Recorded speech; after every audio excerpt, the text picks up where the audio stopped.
Hello, everyone, and welcome to Writers and Books Visiting Writers series. I'm Dan Hurd. I'm the Director of Adult Programs. Writers and Books is a nonprofit literary arts center in Rochester, New York. We offer readings, workshops, and literary programming for people of all ages and backgrounds, all currently available online.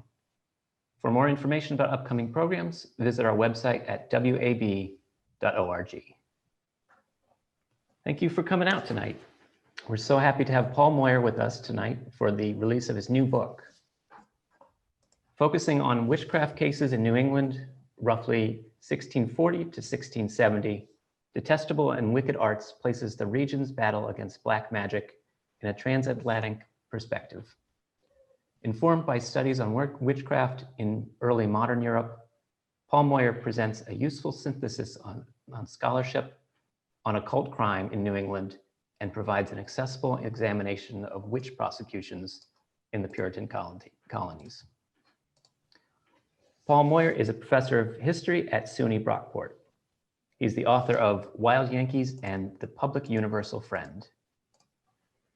Detestable and Wicked Arts is available from our bookstore, Ampersand Books. I'll provide the link in the chat.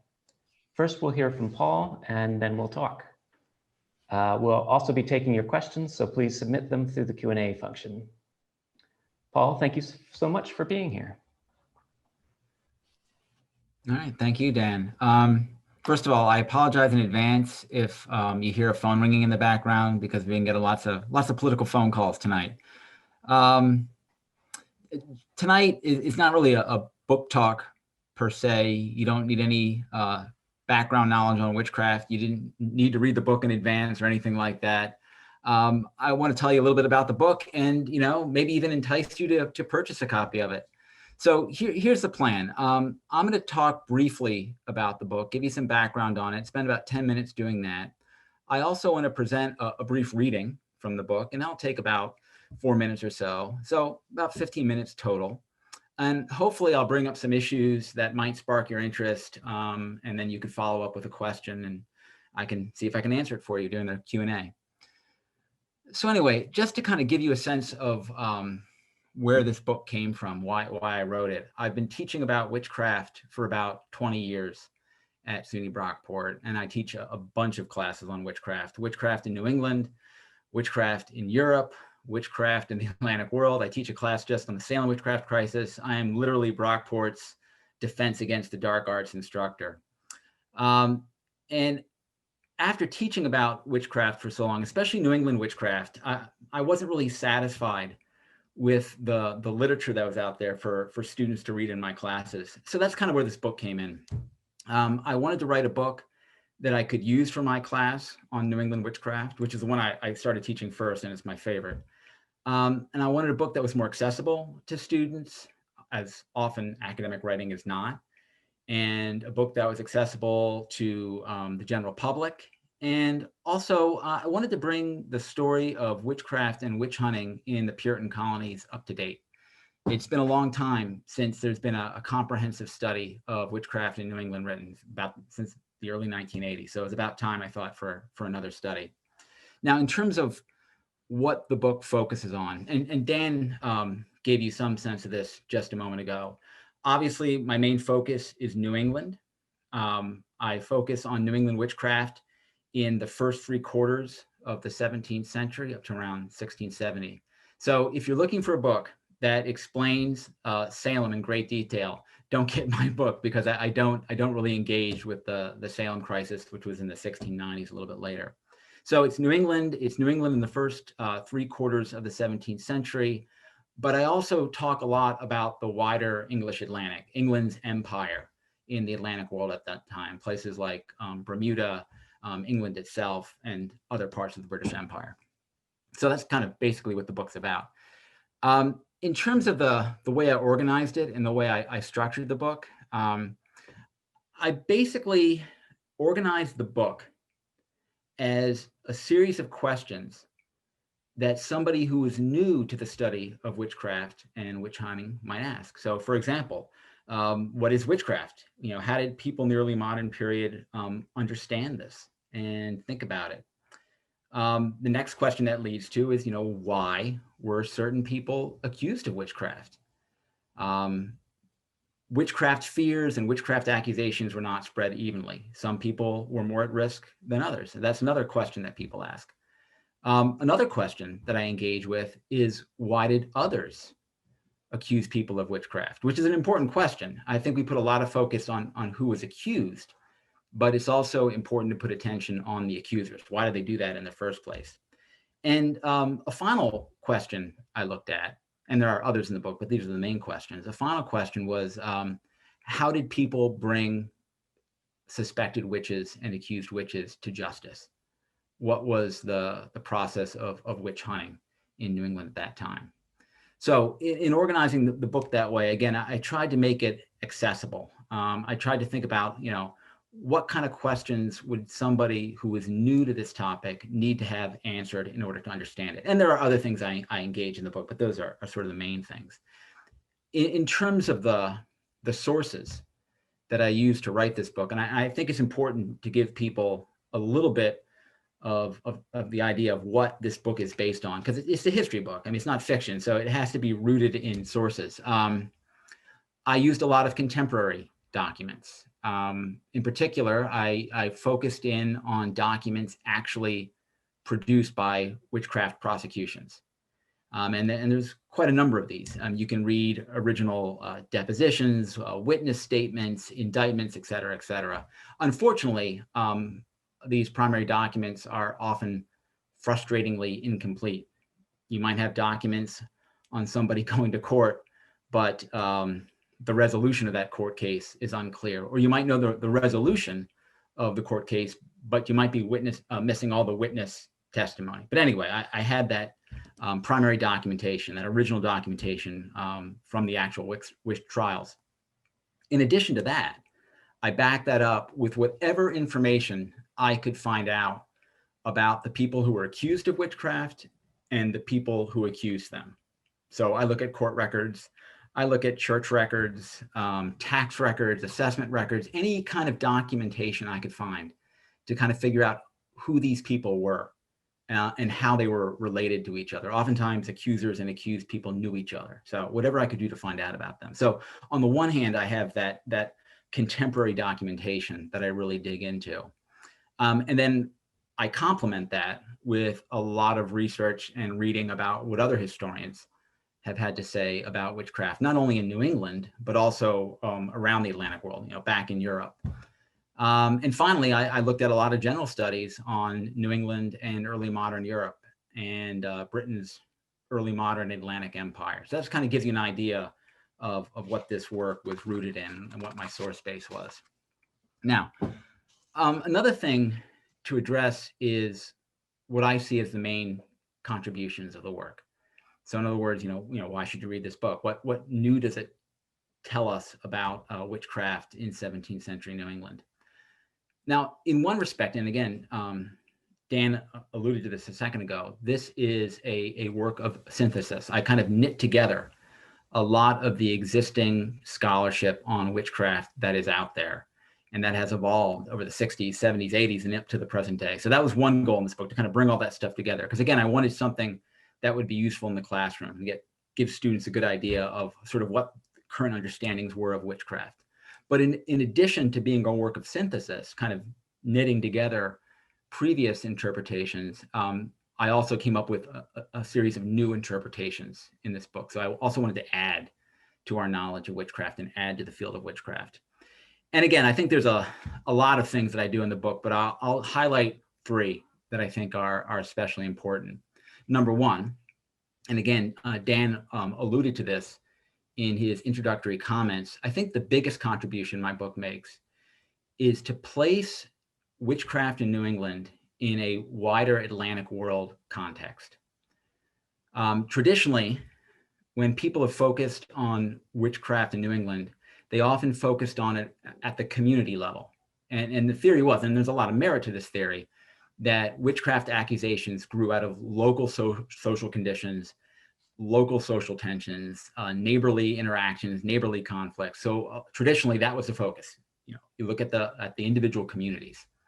Where my book kind of goes beyond that is I also put New England witchcraft in a much larger transatlantic perspective. So one of the main arguments, if not the main argument of my book, is that you can only fully understand and appreciate witch hunting and how it evolved over time and what it was like, only if you put it in this wider Atlantic world perspective, and namely the larger English empire of the 17th century. And one thing I found in my book is there's actually a lot of transatlantic connections between witchcraft and witch hunting. Witchcraft beliefs certainly bounce back and forth across the Atlantic.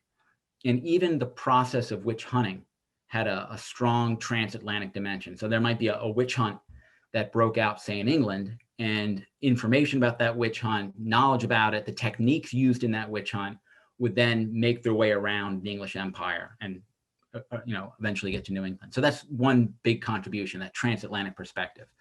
Number two, I talk a lot about the judicial process of witch hunting, and I really try to lay that out, the legal procedures, the judicial procedures.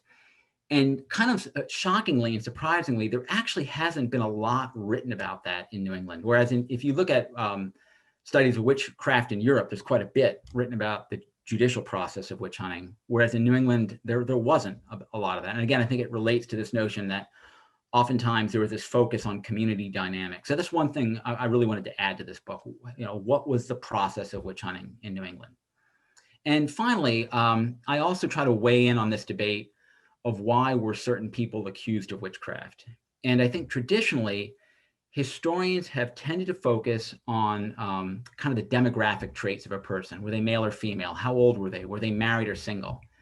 Whereas in my book, I think it's not so much gender, age, and marital status that decided who was accused and who wasn't. I think it's more of behavioral traits.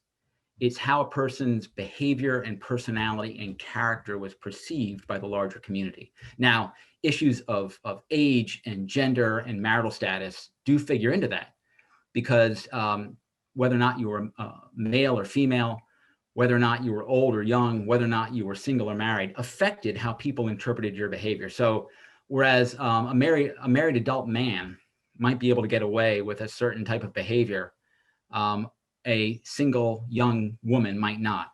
And that same behavior might result in her being seen potentially as a witch. So I also kind of weigh in on this issue of who is accused and why, and try to add to that. And I think that kind of gives you maybe enough of a foundation in what I'm up to in my book. And I'm quite happy to answer whatever questions you might have about the work, whatever I can answer about witch hunting in New England for you, or even beyond New England in the larger Atlantic world in the early modern period. The other thing I wanted to do before kind of turn things back over to Dan and question and answer is just to kind of give you a reading from the book, a sample from the book.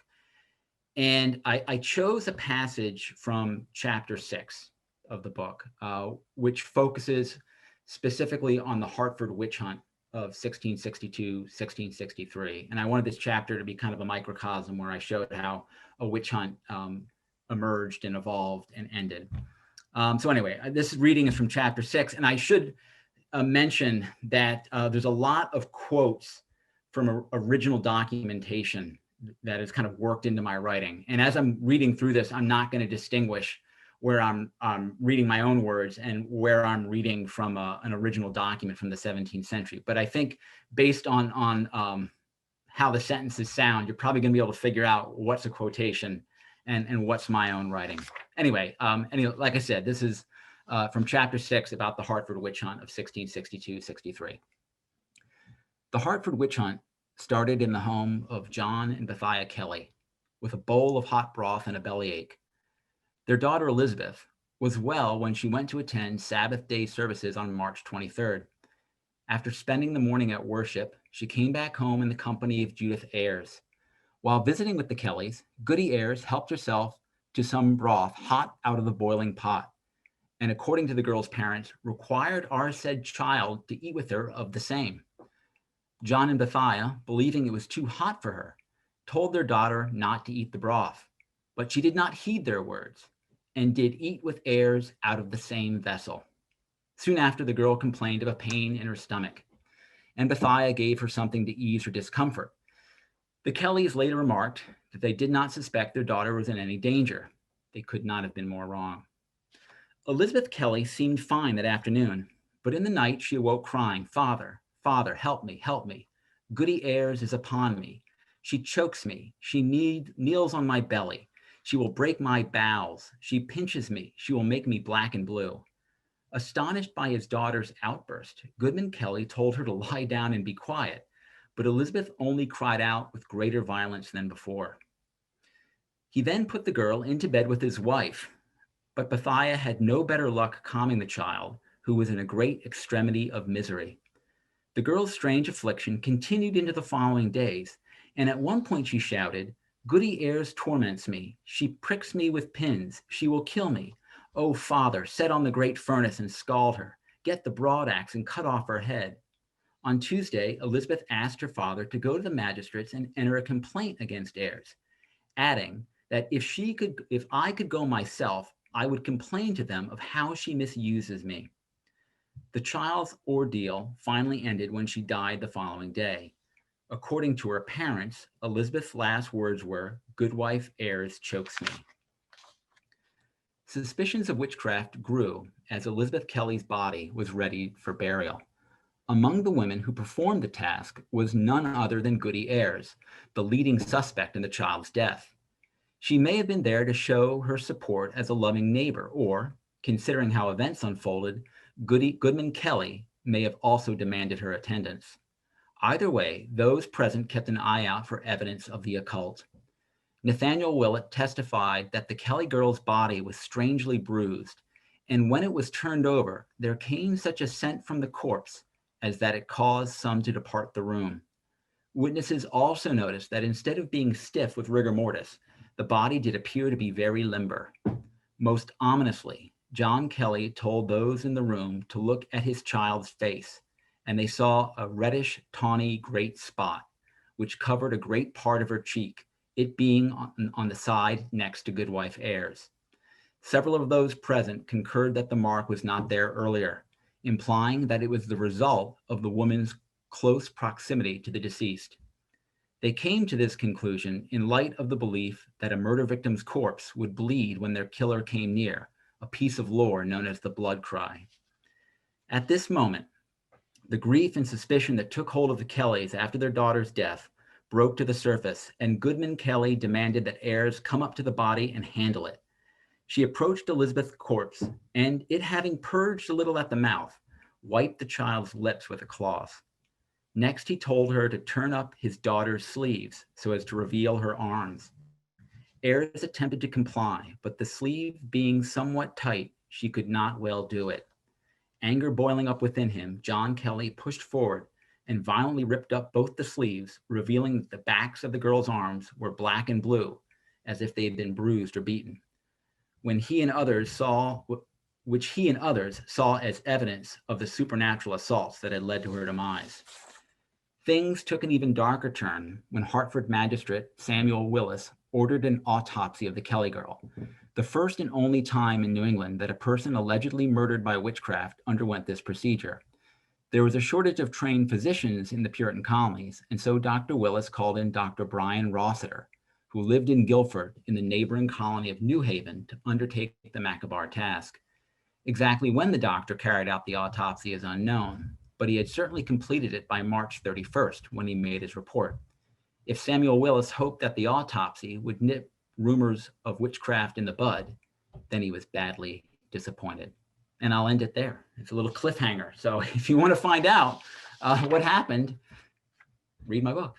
All right, I'll stop it there, and I'll turn things back over to Dan and questions. Thank you. That was great. So interesting. I do want to ask you, you kind of mentioned this, but I guess, what do you mean by witchcraft?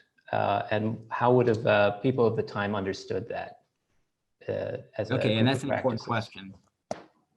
And I guess there's two basic ways that people understood witchcraft at the time, and they overlapped. But on the most basic level, witchcraft was simply causing harm to others through supernatural means, through the use of magic. So witches were often accused of making people ill, of killing people, of harming livestock, of making somebody's beer go bad, spoiling somebody's cheese, but doing it through supernatural means. So that's one view of witchcraft. And that was often malefic magic or harmful magic was referred to as maleficium. It was a Latin term. So that's kind of one view. The other view is a diabolical view of witchcraft. And according to that view, what made a person a witch is not what they did with their magical power, but the belief was that they got that magical power from the devil, from forming a pact with Satan. So that this other definition of witchcraft viewed witchcraft more as a religious crime. And it didn't matter what you did with the magic. It didn't matter if you harmed people. It didn't matter if you helped people. The fact that you got that magic from the devil is what made it a crime. So you have this malefic view of witchcraft and a diabolical view of witchcraft. And they did, overlap with each other. They weren't completely mutually exclusive, but in other respects, they were sort of distinct. So that's kind of the simple answer to it, that there were these two basic ways of understanding what witchcraft was. And the people who accused people of witchcraft, is this to explain things they didn't understand, like a strange medical condition in the excerpt you read, or is this more to ostracize or take revenge on someone in the community they didn't like, or I guess, yeah. I would say all of the above. Okay. It can be, witchcraft has a number of functions. Witchcraft accusation and witchcraft belief has a number of functions. On the most basic level, the belief in witchcraft allows you to explain things that otherwise aren't explainable. Why do bad things happen? Why did this storm destroy my crops? Why did my child get sick? Why did my cow die? And if you don't have an explanation for that, then witchcraft can become a way of explaining things. And besides explaining misfortune, then witchcraft, the belief in witchcraft, gives you a means to do something about it. You don't simply have to suffer with your misfortune. You can actually, in a way, kind of get revenge. If you can identify the witch, then you can go out and punish the wrongdoer.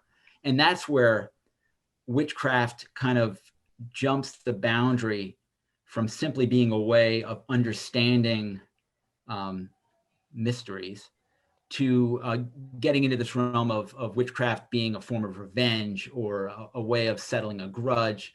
I think from our 21st century perspective, I think it's easy for us to believe that witchcraft was kind of a cynical tool that one person could use to get back at another person. And that certainly happened in the 17th century. There are documented cases of fraud where people were out and out lying when they said that I truly believe that such and such is a witch. However, in most cases, there seems to be a lot of evidence that people truly believed that others were a witch.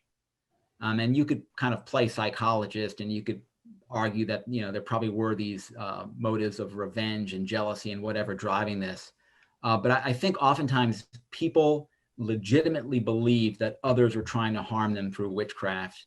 And it seems that under certain circumstances, under certain stressful circumstances, what ordinarily might have been a feud between two people or a grudge between two people, if the conditions were right, that sort of ordinary sort of rivalry could transform to something much darker, into which one person might start to believe that their enemy was actually a witch. And usually if something bad happened to you, maybe you're in an argument with somebody, a feud with another family, and then something strange and mysterious happens to you, all your cattle die all of a sudden, then you start to think, why might this have happened? And then witchcraft as a belief system becomes a way of, again, understanding that and taking action against it. So witchcraft had a variety of social functions, which is probably why witchcraft is, it's a global phenomenon. I mean, just about every culture that I'm aware of around the globe has some concept of witchcraft, that people might be using magic to harm people. So yeah, it had a range of social functions. Gotcha. So we'll go to the questions. If you have one, please submit it to the Q&A. We can go to Nicole Hanneman. She asks, is there any evidence that the behavior or beliefs that fueled the witch trial accusations continued in any other form of community-wide bullying, and how did that intersect with anti-slander laws? I can't really answer the last part of that about connecting witchcraft to anti-slander laws, but I would make this distinction. Witch hunting as a judicial process pretty much ends by the beginning of the 18th century. People aren't being dragged into court anymore and formally accused and prosecuted for witchcraft. That being said, the beliefs and the attitudes that support a belief in witchcraft and the fear of witchcraft, those continue on. So if you look into New England in the 18th century and even into the 19th century, if you look at folklore and local histories, clearly the belief still exists that people are witches. Unfortunately, if you believe that your neighbor's a witch, by the 19th century, you can't take them to court anymore because the judicial officials won't support that. So witch hunting disappears by the 18th century, but certainly the belief in witchcraft doesn't disappear. I haven't done a lot of research into the 18th and 19th century on this.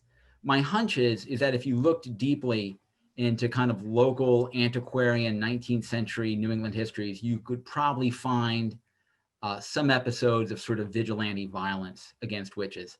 I know in Europe, for example, when witch hunting falls out of fashion in Europe in the late 17th century, there are still vigilante attacks and vigilante killings of witches really up until the 20th century. So yeah, that belief does not disappear, and the kind of the social dynamics that lead to witchcraft fears don't disappear.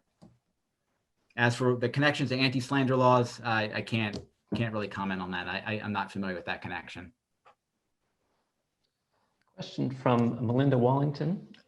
Would you talk more about how you traced behavioral traits and how the community perceived the accused? Where does one find those subjective examples? And that is an interesting angle. Yeah, and the key word, they are subjective. How do we know anything about the behavior and character and personality of the accused? Well, one source are the trial documents, because in the trial documents, accusers often discuss the behavior and attitudes and character and personality of the accused in detail. The problem is that those are not unbiased sources. The accusers are trying to get somebody convicted of witchcraft. So they're probably not going to say, hey, they're a great person and I really like them and they're loved by the community. Oftentimes they portray these people in a very negative light. So you can't take those portrayals at face value. You have to kind of corroborate that. And one way you can corroborate that are through broader court records. So if I find a person who's accused of witchcraft, one thing I did in this book is I basically tried to find out as much as I could about their life history. And one great source of information are New England court records. New Englanders love to litigate. They love to sue each other. Also, New England towns at this time could prosecute people for a range of behaviors that you could not be prosecuted for today, like not going to church, cursing, drinking in public. So through those court records, you can get some sense of folks' character. And what you do find is there does seem to be an association between accusations of witchcraft and long-term patterns of antisocial behavior, such as public drunkenness, assault, theft. Slander is a big one. Using offensive or violent speech. You see a lot of that, where somebody who's accused of witchcraft might have basically a long criminal record of these sorts of offenses. So again, there's kind of two sources. One are the witchcraft trial records, which you have to take with a strong grain of salt. And then you have these broader documents. And something I mentioned in my comments earlier, behavior is an important ingredient, but it is combined with other things. And I mentioned this earlier. It appears to me, from my perspective on this, that men in Puritan New England had a greater leeway for behaving in certain ways that might get a woman into trouble. So aggression, for example. Aggression was often associated with witchcraft. It was acceptable in Puritan men to have a certain level of aggression, whereas for a Puritan woman, such a personality trait was seen in a much more negative light. So again, your gender, your age, your marital status did matter, but at the end of the day, they aren't prosecuting people for witchcraft because they're a woman or because they're unmarried. It seems to be these behavioral traits. And again, how somebody's behavior is interpreted by the community is shaped by, again, their gender and age and all that stuff. But in my mind, it seems to be the perceived, and again, that's critical, the perceived behavior of the accused is what seemed to attract suspicion. Again, whether or not they were really that way, in fact, that's a little bit unclear sometimes, but at least there's that strong public perception. Question from Macomb Messina. Was there a relationship between unmarried women who owned land being accused at a greater rate than the general population? Unmarried women who possessed land. Well, first of all, in New England, it was difficult for unmarried women to possess land. The inheritance system, the property holding system was set up in New England in such a way to try to guarantee that men had property. At best, you might have widows who lost a husband and had property. Their husband gave them property. But even there, widows quickly remarried. And there's actually a historian by the name of Carol Carlson, and she argues in her book, Devil in the Shape of a Woman, that she finds a correlation between women who were involved in inheritance disputes and witchcraft. So in her mind, there seems to be a connection between female property ownership or the threat of female property ownership and witchcraft. And she argues basically it's because these women didn't sort of fit into the hierarchy of New England society where they were supposed to fit, that women were supposed to be subordinate and propertyless. I think that there is evidence to back up that point of view, but I didn't see it as a major factor in why women were accused of witchcraft. In my mind, from what I found, it seemed to be a little bit less complicated than that.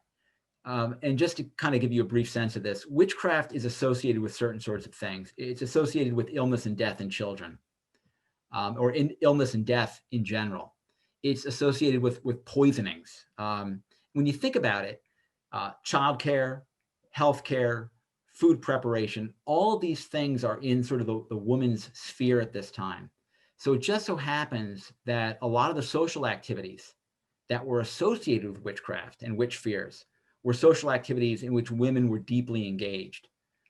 So I think that helps to explain, perhaps more effectively than inheritance disputes, why women were often found at the center of witchcraft accusations. And there's other factors too. There's a longstanding stereotype of witches by the 17th century that associates women and witchcraft. When you think about it, the biblical Eve is the archetypal witch. She makes a pact with Satan, she gets involved with Satan, and she causes bad things to happen. So so there is some evidence to back up that association between property holding women and witchcraft, but I think there's a kind of a larger constellation of issues that explain why women were accused more than men. Question from Kadra Scott Flaherty. Was it a universal view that everyone believed in witchcraft, or did people object to it as a concept, and what happened to them? In the 17th century, when I'm talking about, for the most part, there was broad acceptance in witchcraft. It wasn't just something that, the clergy believed in or uneducated peasants believed in. It was a broadly held social belief. Now, you could once in a while find people who were doubters, and there were some famous skeptics in Europe, but they seem to be certainly in the minority. There was skepticism about witchcraft, but not so much in its existence. The skepticism came in more with the issue of witch hunting. Could you use normal judicial process to accurately figure out who was a witch and who wasn't? So if there was resistance to witch hunting in New England, it wasn't so much that they didn't believe in witchcraft, it was that they were afraid that they didn't have the tools to effectively prosecute witches. And they were worried that the innocent might end up getting convicted of witchcraft. And to give you one example of this, and I mentioned him in my book quite a bit, he was governor of Connecticut, John Winthrop Jr. He had a very kind of cautious, skeptical attitude towards witchcraft. He was a member of the Royal Society. He's sort of a leading scientific figure. He's an alchemist. And he was one of the guys who's more skeptical. But there's no evidence that he sort of out and out denied the possibility of witchcraft. So that's the way I'd put it. In the 17th century, in the early modern period, witchcraft was a generally believed concept. Skeptics who challenged the belief in witchcraft were rare. There were more skeptics who were worried about the ability to effectively hunt witches. It's only once you get in to the tail end of the 17th century and into the 18th century that true skepticism of witchcraft really begins to take hold. And people connect that to the Enlightenment and the scientific revolution. And once you have that scientific revolution that provides you with sort of a new set of tools for explaining natural phenomenon and misfortune, then you can begin to turn away from the belief in witchcraft. So by the 18th century and 19th century, witchcraft belief is increasingly associated with the lower classes, with the uneducated peasants, and increasingly elites are moving away into more kind of, scientific views of the world. But in the period that I'm talking about, witchcraft is a broadly held belief amongst the elite, ordinary people, educated, uneducated. Helen asks, what is the origin of witchcraft in the early days of Europe? Was it based solely on the Bible, or does it have an origin even before? And that's a really good question. The original understanding of witchcraft in Europe is that malefic belief that I mentioned earlier, that witches are simply people who use magic to cause harm. And you can find that belief even back in the ancient world. There were Roman laws in the late Roman Empire that begin to identify the use of harmful magic as a crime. That's where the whole term maleficium comes from. It's originally a term that is a legal term from the late Roman Empire. And that belief continues into the Middle Ages. Again, witches are simply people who use magic to harm people. Once you get into the late Middle Ages, into the 15th century and 16th century in particular, that's where this diabolical view of witchcraft begins to be overlaid on top of that older malefic belief. And it, probably not surprising, it originates with the Catholic Church. Catholic theologians in the 15th and 16th century begin to develop this diabolical view of witchcraft. And the famous kind of witch hunting manual that everybody talks about is the Malleus Maleficarum. That's written by two Catholic monks. There's another book by Johann Neider, the Formicarius, literally translates into the anthill, which is another one of these early demonologies from a Catholic theologian that lays out this diabolical view of witchcraft. So by the late Middle Ages into the early modern period, you have this other layer being added, and that intensifies during the Reformation. Sort of the early modern period is a period of kind of hyper religious militancy and awareness because of things like the Protestant Reformation. So it's not so surprising that witchcraft is increasingly seen as a sort of religious heresy. So yeah, it's kind of a nuanced answer. There's this older malefic belief in witchcraft, which goes back into the mists of time. And then you have this newer diabolical belief that emerges amongst the elite that gets layered over top of that by the early modern period. Question from Richard Deverell. In the book, you discuss the types of punishment for witchcraft under English law and New England law. Contrary to the historical punishment, many people in the US still envision the punishment for New England witchcraft as burning. I may have missed it in the book, but could you speak to how or why this misconception continues? Yeah, and there is when people think of witches being punished, you think of witches being burned, because I think it's a lot more entertaining than simply seeing somebody being hanged in a movie screen or something like that. And witches were burned in continental Europe because burning was a punishment for heresy. And under the diabolical witchcraft concept, witches were heretics. They had aligned themselves with Satan and betrayed God. I should point out, a lot of times the witches were garroted and strangled to death before they were burned. only in the most extreme cases, only for the worst witches was were they burned alive. So just to make that point. But New England followed in the footsteps of English common law. And in English law, witchcraft was defined more as a civil crime. They still, in English law, for a variety of reasons, their legal code still pretty much looked at witchcraft as simply using magic to harm people. So in the same way that you would hang a murderer for that felony, you would hang a witch for the felony of witchcraft. It wasn't associated with heresy. Interestingly, now we think of the Puritans as hyper-religious people, and they were. And you'd think that they would certainly latch on to the punishment of burning, because the Puritans definitely viewed witchcraft, at least the official view was witchcraft was diabolism, that it was a pact with Satan. That's what the Puritan clergy hammered home. If you look at New England witchcraft law, they emphasize that. But even in spite of that, they stuck with English judicial procedure and English judicial punishment. And in England, witches were hung, and they were Puritans, but they were also English. And they kind of stuck to that basic common law procedure. So witches were hanged in New England, not burned.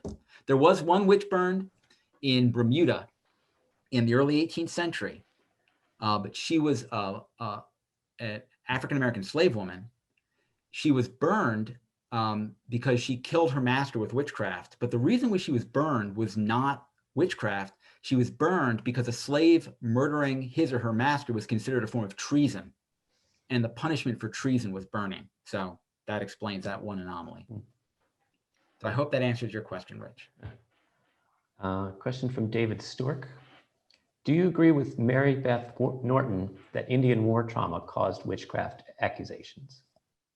Yeah, and that's she advances that argument in the Devil's Snare, which is specifically on Salem. So, and just to be clear, when she makes that argument, she's mostly focusing on the events of 1692. There are other historians who have looked back earlier in New England history and see an association between conflict with Native Americans and witchcraft. And on a certain level, this makes perfect sense. What historians and anthropologists and anybody who looks at witchcraft knows, witchcraft accusations tend to pop up during periods of widespread social anxiety and stress, such as war. So in New England, it shouldn't surprise us that there could be a correlation between witchcraft accusation and periods of conflict with Native Americans. Now, Mary Beth Norton, in her book, in The Devil's Snare, she argues, and persuasively, that there's a massive Indian war going on just to the north of Salem. Salem is filled with war refugees. There's fears of war there, and that this has a major impact upon the crisis. And I think that's certainly true. I think there's a lot more going on in Salem. Again, I teach a whole course on this. So Salem is a perfect storm of factors. And the existence of the Indian War, I think, is one of them, but not the only one. And perhaps not even the most decisive in making Salem what it became. So that's my 2 cents on that. So I'm going to combine two questions for the last question. Okay. Why do you think interest in witchcraft and witches persists? And what sparked your interest in this as an academic subject? Well, I'll start with the second question first. My interest, I think everybody's kind of innately interested in witchcraft. It's, it's interesting, it's cool, it's bizarre, it's strange. And about 20 years ago, I had to design a research seminar for undergraduates. And I had to develop my own topic, and I was trying to think of a topic that was super interesting and also had a lot of original materials that students could dig into and look at. And it didn't take me long to settle on Salem. The Salem documents have been published, they're online. So there was tons of documentation that students could look at. And again, it's just an interesting topic. So that's how and once I started doing that, I started getting more and more interested in witchcraft. I focused on New England and Salem and Europe, and it just grew from there. As to why is witchcraft such a perennial topic of interest? Again, I just think things that are strange and bizarre tend to draw a lot of attention. This is definitely outside of the norm. I think it's one of the only fields of history that kind of wanders into the genre of horror. You know, if you're thinking of history as falling into different genres, this is definitely in the horror genre. And also, I guess the final thing I'd say about this is witchcraft. I think the other reason that it's a subject of perennial interest is not only because it's kind of weird and fascinating, but also it provides a very powerful window into the psyches of past people. If you want to understand what makes people from the early modern period different from us today, if you want to understand the different worldview that they had, then looking at witchcraft is a great way to do that. So I think academically, in terms of popular interest, it's just this kind of perfect marriage of academic and popular interest that keeps it going. Yeah. So there you go. All right. Well, thank you so much. This is so interesting. I'll tell everyone, buy the book. And by the way, thank you, Dan, and thank Writers and Books, and thank everybody who's with me tonight in the world of the internet, and thanks for attending. Yeah. For more information about Writers and Books, wab.org. And thanks again, and have a good night. Thank you.